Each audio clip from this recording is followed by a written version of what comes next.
لوگوں کو معاف کرنے والے. یاد رکھو ہمیشہ معاملہ معافی سے ہی ختم ہوتا ہے اور کوئی طریقہ نہیں ہے. اس لیے کہ جو ظالم ہے وہ بھی بس اوقات اپنے آپ کو مظلوم ہی سمجھ رہا ہوتا ہے، حالانکہ وہ ظالم ہوتا ہے، اور مظلوم بھی اپنے آپ کو مظلوم ہی سمجھ رہا ہوتا ہے. تو اس میں فیصلے قیامت والے دن ہوں گے، لیکن اس جہان میں معاملہ صاف تب ہوتا ہے جب معاف کیا جائے، اور کوئی شکل نہیں.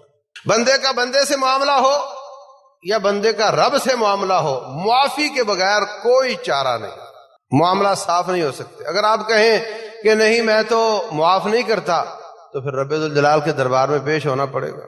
معاف کر دیا پیش ہی نہیں ہونا پڑے گا. اللہ تعالیٰ سے معافی مانگ لی، بندوں سے بھی معافی مانگ لی، کھاتا صاف ہو گیا، اب اس کو پیش کرنے کی کیا ضرورت ہے؟ اور اگر کہے کہ نہیں میں تو اپنا حساب وہاں جا کر لینا چاہتا ہوں، تو حساب لوگے تو دربار میں کھڑا ہونا پڑے گا.